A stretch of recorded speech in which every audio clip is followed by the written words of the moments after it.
So do this when she likes you, but she doesn't want to be with you. We're going to go over 5 ways to flip it. So she tells you she likes you. She says you're such a great guy. She even admits that there's something between you and her, but then hits you with, I just don't think we should be together, or the variation, you're amazing, but I think we're better as friends, but I just don't feel the spark, or but I just don't know if this is the right time. And you're standing there like, what? You like me, but you don't want me? How does that even work? It's like someone handing you a trophy and then saying, you didn't actually win. We just thought you looked good holding it.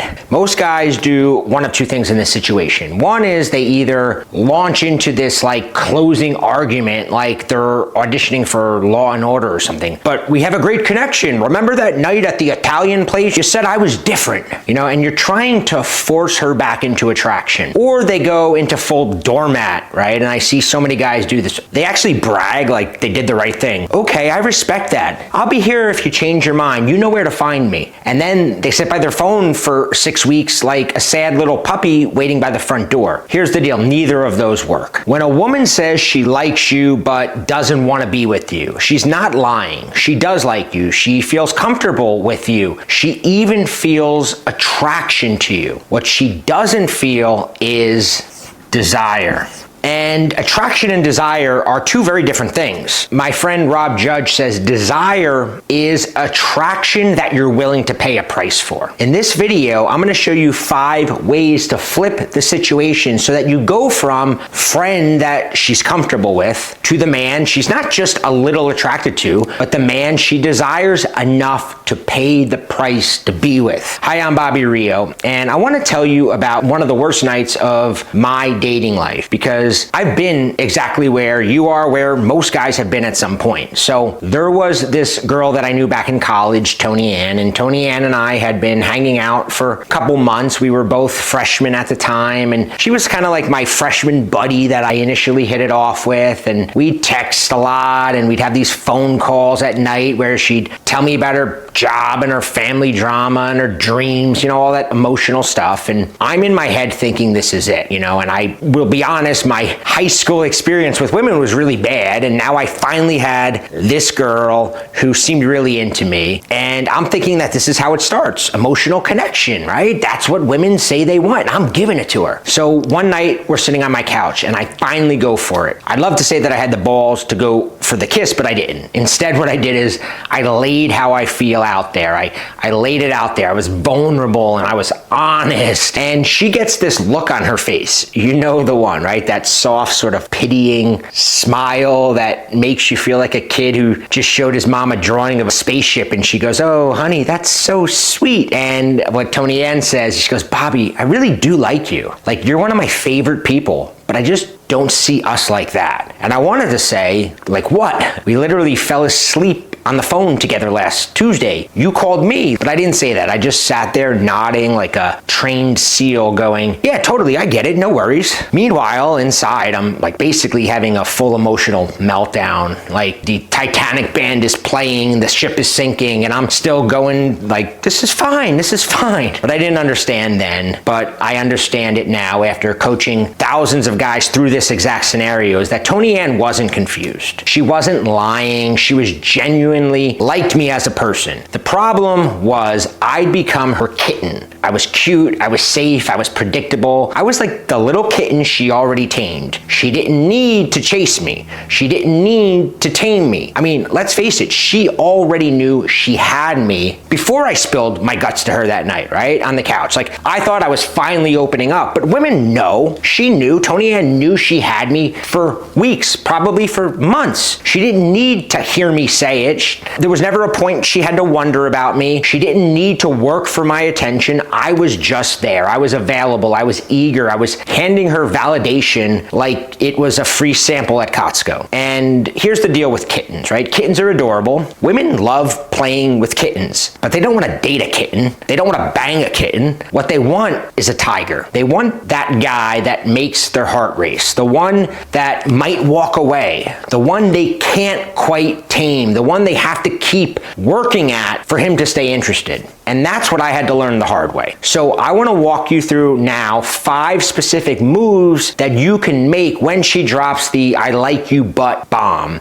And these aren't moves to manipulate her, and they're not to trick her. And at some point, there is a time where maybe it's best to walk away. But if you're in a situation where you're like, yeah, I feel like she's on the edge and I want to tip her over, these 5 moves shift the dynamic so that she stops seeing you as a friend, she stops seeing you as this tame little kitten, and she starts seeing you as a man that she hasn't figured out yet. Let's get into them right now. So the first one is you're going to use something called the Shameless Formula. This is something that I wished I had known back when Tony Ann was telling me how she just doesn't quite feel it, right? So the formula is she hits you with the speech, right? I just don't think we should date, or I think we should be friends. And most guys, they panic, right? They go into debate mode. But why? I thought things were going well. What changed? Was it something I said? Was it the restaurant I picked? I knew I shouldn't have ordered the chicken fingers. They start building their case like they're defending a murder charge. Here's what they don't realize, right? Logic in of itself is an attraction killer. Anytime you try to logic your way into attraction, it actually backfires. You can't argue a woman into wanting you. It never works. That's not how desire works. Nobody in the history of human romance has ever been talked into being turned on. Well, you make some excellent points about our compatibility, and I've reconsidered it. Take me, said no woman ever. So instead of arguing, you use what I call the Shameless Formula. And here's how it works. Very simple. Step 1, agree with her. Don't fight it. Don't resist it. Step 2, show you understand. Step 3, playfully persist with total freaking confidence. So if she says, I don't think we should date, you say something like, I agree. We should be friends. I mean, I'm still going to hit on you, but we can definitely try the friend thing. You see what that does? By agreeing, you remove the friction. She was bracing for resistance or for you to get all pouty or whatever. She was expecting you to maybe beg or get emotional or sad. And when you don't do any of that, when you just shrug, smile, and, kind of shrug it off, it throws her off a little bit. And by playfully persisting without apologizing for your desire, you signal something powerful. I want you. I'm not hiding it. And I don't get rattled by your pushback. That's the energy of a man who knows his value. Not a guy auditioning for her approval. This is the invisible game at work. You're not playing the visible game of trying harder, proving yourself, making some gesture. You're playing the game that she can feel but can't see. The game of frame, of confidence, of living in an unshakable reality. And that's what shifts her perception of you from safe friend to, wait, who is this guy? I talk more about this in my book, The Invisible Game, because this is one of those moments where most guys play the wrong game entirely. The visible one. The one where they think the right words or the right argument is going to fix it, when really the game is being played on a completely different level. So the second thing you want to do is adopt the not yet mindset. This is what a strong reality looks like. And this one's probably the simplest move that I'm going to teach you, and it honestly might be one of the most powerful. When a woman rejects you or puts up some sort of barrier, most guys accept it as the final truth. They treat her words like gospel, like some attraction judge just put the verdict down. She said, no, I guess that's it. Time to go home and stare at the ceiling for 3 weeks. But here's what guys with a strong frame understand. Her no is not a verdict. It's a weather report. It tells you where things are right now. It tells you that what you were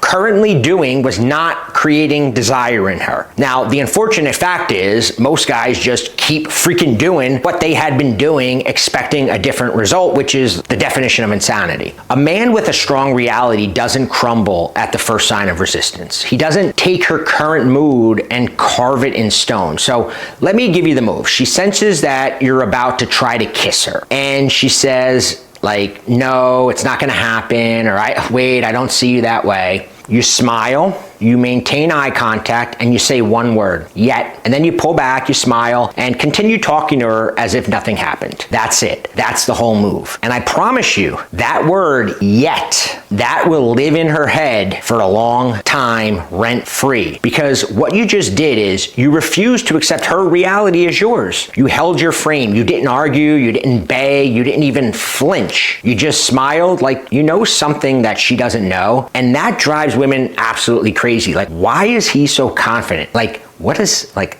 yet, like, how does he know I'm gonna kiss him at some point? Now, I know some guys hear that and they go, isn't that arrogant or cocky or aggressive? And no, arrogance would be insisting that she owes you a chance. This is just a man who knows what he brings to the table, and if she doesn't want a seat, someone else will. That's the abundance mindset in action, and it's one of the most attractive qualities that a man can have. So I had a client, Derek, who was in exactly this situation. Girl he'd been seeing for, I think it was a few weeks, told him that she didn't think they were a good match, right? And instead of spiraling or trying to convince her, he looked her in the eye, smiled, and said, interesting theory. I give it 2 weeks. She laughed, then he changed the subject. 2 weeks later, she texts him at midnight asking if he wanted to grab a drink one day this week. Because the whole time, that moment was stuck in her head. How was he not bothered? Why isn't he chasing me? Does he know something that I don't know? That's the power of a strong reality. It's the foundation, right? If you don't argue with hers, you just live so confidently that she starts to wonder if maybe she got things wrong. Again, this is the foundation of chapter 14 in The Invisible Game, because it is the epitome of what it means living in strong frame. It doesn't mean you force her to make a decision. It means that you're so confident in the decision that you had made that she begins to question the decision she made. Does that make sense? So let's talk about the next one. The next one is a concept I often talk about, and I call it the cat and the string. The cat and the string. So this one is probably gonna sting a little bit like a lot of this, because if she likes you but doesn't want to be with you, there's a very good chance that you've been doing one specific thing wrong. You've been giving her too much validation for free. I'm talking about the constant compliments, the instant text replies, the good morning messages, the good night messages, the laughing too hard at every joke she makes, the treating every selfie she sends like belongs in the Louvre, the giving her all your attention the minute she walks in the room. You've been vomiting validation all over this woman. And here's the problem. Validation is the currency of attraction. And if you flood the market, its value drops to zero. This is one of the reasons when you're in the friend zone and she knows it, like you're complimenting her and you're giving her your attention and you're doing favors for her, none of that moves the needle because it's meaningless, right? You flooded the market with your validation. Here's what the cat and the string theory is. Think of it very simply. If you're not familiar with this, if you've ever watched a cat play with a piece of string, you know that if you dangle the string just out of reach, the cat goes crazy. It's pouncing, it's reaching, it's obsessing, it's dancing, it's chasing that piece of string all around the room. But the second you drop the string in the cat's lap, it sniffs it once or twice, looks at it, and then it walks away. You've dropped the string in her lap by giving her all your attention, all your approval, all your emotional investment, and she didn't have to do a thing. You didn't make her chase it. And what do cats want to do? They want to chase it. What do girls want to do? They want to chase it. And when someone gets something for free, they don't value it. That's not cruel. That's human psychology. I think about my buddy Mike and a story that he tells about a girl that he was seeing once. And he was doing everything right on paper, you know, being attentive and responsive and available. And the more available he was, of course, the less interested she got, until one day she literally said, I think you're a great guy, but I just don't feel that spark. The spark was there at the beginning. It was there. I knew her, I knew him. I've seen the way that they were. There was a spark. It wasn't like some people go, she either feels it or she doesn't feel it. No, she can feel it and then lose the feeling. Well, in Mike's case, he drowned it out with validation. So here's the fix. Stop the compliment conveyor belt. If she sends a selfie, don't immediately call her gorgeous. And in fact, if she posts a selfie on Instagram, don't even comment on it, please. I was just talking to my buddy Rob Judge, and I was telling him how you go on Facebook now, and there's like AI women. It's like obvious to me that it's like some AI woman woman. In the comments section, there's like 800 guys going, "You're beautiful. Can I DM you?" This isn't even a real woman. Well, don't be one of those guys. And to be safe, even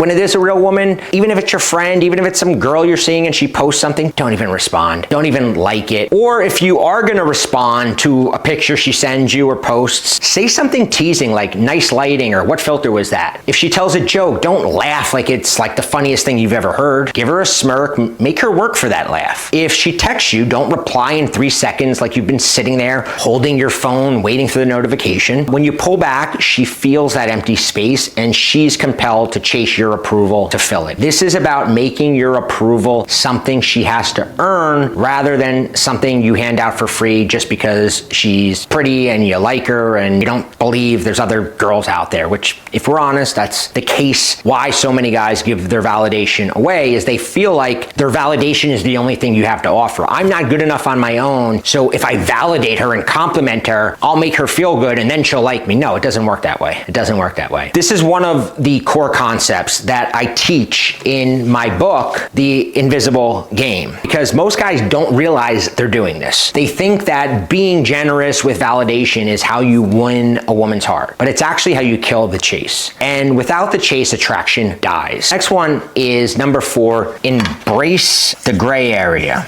The gray area is uncertainty, right? I call it the gray area. Embrace the gray area. Don't seek closure. Don't seek certainty. This one's about the thing that most guys do that absolutely murders any chance of turning things around. They panic. She starts pulling back. She gives them one of those speeches, and instead of staying cool, they go into fix-it mode. They want the big conversation. What are we? Where is this going? What changed? They want clarity, labels, a definitive answer, because sitting in uncertainty feels like emotional torture. It's like, if I knew she wasn't into me, I could move on. But what if she's just busy? What if she's testing me? What if I'm overthinking this? And so they send the text, they ask for the talk, they try to nail down exactly where things stand. And the moment they do, they kill it. They kill the tension, they kill the attraction, they kill the whole thing, because this is what most guys don't understand. The gray area is where attraction and desire live. Remember all the way back to what I said, my friend Rob Jedge says, desire is attraction you have to pay a price for. When a woman is in the gray area, you're forcing her to pay a price for the attraction. If you think about romance novels, a romance novel is essentially 300 pages of a woman in the gray area, a woman uncertain, a woman chasing clarity in the man. That uncertainty, that does he like me as much as I like him, that's the loop that plays in her head at 1 a.m. when she can't sleep. That's what keeps her up thinking about you instead of the 10 other guys contacting her. So the second you remove that uncertainty by,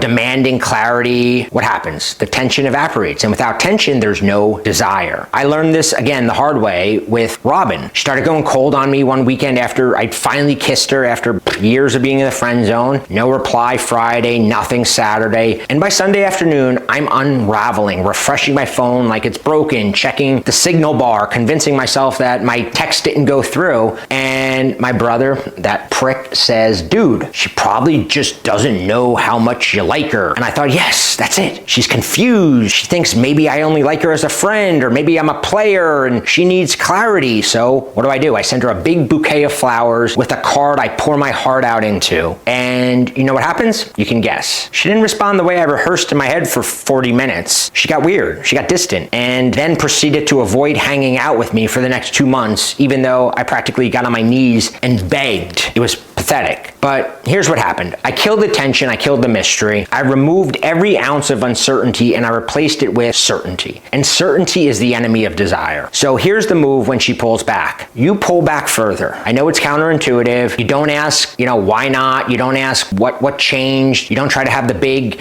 conversation. You don't send her the bouquet of roses with the cringy card. Just let the silence sit. Let her wonder if you're still interested. Let her feel that anxiety of maybe losing you, because that anxiety anxiety, that's what reignites desire. You're putting a price back on your attraction. If she stops texting you, you stop texting. And when she eventually comes back, and she will, now this doesn't mean when it comes back, it's not like, oh, I immediately like him. It's like, oh, something's different. Let me reach out and just see what's up. Don't immediately reward her with instant availability. Be comfortable in that unknown, because the man who can sit in the gray area without flinching, that's the man she can't figure out. And that's the man, when she can't figure you out, that's the man she's thinking about more and more. Next, and honestly, this might be the most important one. If she likes you but doesn't want to be with you, there's a very high chance it's because you've become too safe, too predictable, too easy, too nice. You're the kitten, right? The kitten I talked about in the beginning. I was the kitten with Tony Ann. And I don't mean nice as in you're a kind person. I mean nice as in she clearly already knows the entire movie. She can see every scene before it happens. There's no twist. There's no tension. There's no moment where she goes, wait, I didn't expect that. You're essentially a cardboard cutout of every other nice guy she's ever interacted with. I had this happen to me early on. I was seeing this girl. She was really into me at first, texting me way more than I was texting her, you know, just kind of pretending that, you know, just pretty much everything. I'm so funny. I'm, you know, touching me. I was getting every sign in the book. And then something shifts. She gets a little slower to reply. Then it was, sorry, been crazy busy. Then like the guy asking to hang out, and, you know, my schedule's super available. Her schedule is like super full. She was acting like she was like the CEO of a company, you know, running a Fortune 500 company by how busy her schedule always was and how tired she was from work. I didn't get needy this time. I didn't say anything dumb this time. I even used like cologne she liked and complimented her, and I did all of that. But looking back, what happened? It wasn't a big mistake. It wasn't like I didn't send her the flowers this time, but she still figured me out. That early mystery was gone. That edge was gone. I was like a Netflix show that she binged in one weekend, and she liked it, right? But now she's scrolling, looking for something more interesting. So how do you fix it? You stop treating her like a celebrity. You start teasing her. You start disagreeing with her. You start calling her out. If she says something bratty, you don't apologize. You smirk and you ignore it. If she mentions some other guy, you don't get jealous. You don't flinch. You just say, he sounds like a nice kid. If she cancels on you, you don't reschedule. You say, no worries, I'll survive. And then you don't text her for a few days. What you're doing is disrupting this nice guy image, this nice guy pattern that you might have fallen into with. You're forcing her to reevaluate, because right now she's got you filed under good guy, no spark. And the only way to get out of that file is to become unpredictable. My friend Rob, who I mentioned earlier, tells me a story about a girl that he was stuck in the friend zone with since high school, and she had him completely categorized as nice guy, you know, safe, predictable. So one night, and this is a big part of, we now teach it in our program, the Scrambler, this idea of a pattern interrupt. Well, this was the original pattern interrupt that Rob did. So one night Rob shows up wearing this ridiculous silver vest. This was back in like the pickup artist days of peacocking and all that sort of stuff. But he's wearing this silver vest and this black shirt, completely out of character, right? And she looks at him and goes, what the hell are you wearing? Like, and old Rob would have gotten, you know, embarrassed and made excuses and apologized. But new Rob, instead of apologizing or getting self-conscious, he just shrugs and says, going for the style points. Didn't react to her judgment, didn't break frame, just freaking owned it. And he said whole energy shifted, because the guy that she thought she had figured out, the guy that she can sort of push around and notice that because it's very subtle. When you're seeking a woman's approval, she knows in every interaction, one person is trying harder. The person trying harder has less power,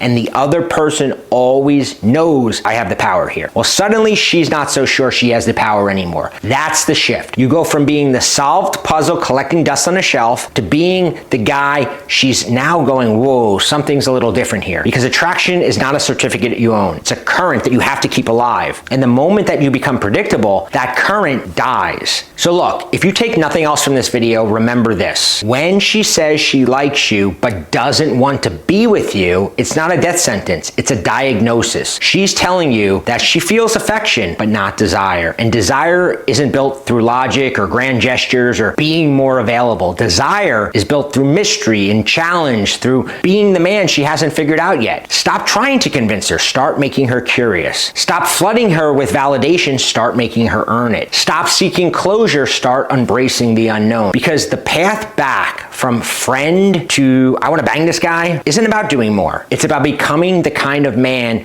who doesn't need the outcome nailed down. He knows his own worth. That shift happens when you stop playing the visible game, the gym, the text, the cologne, the perfect thing to say, the right outfit, and you start playing the invisible game, right? The one that operates on a level that most guys don't even know exists. Frame, emotional autonomy, abundance, challenge. That's the game that changes everything. It's night and day when you realize this. Now, if this is hitting home for you, check out the book, The Invisible Game. It's all about the hidden power dynamic that defines the way a woman sees you. And I'm going to put a link to the book in the description below, because here's the thing most guys never realize. The path to getting her back and the path to moving on are the same. They both require you to become the version of yourself that doesn't need her to feel complete. She either comes running back or someone even better shows up. Either way, you win. So be sure to subscribe to my channel. Let me know what you'd like to see in future videos. Leave me a comment if you like this video. Hit the like button so other guys find it. And again, check out the book if you haven't.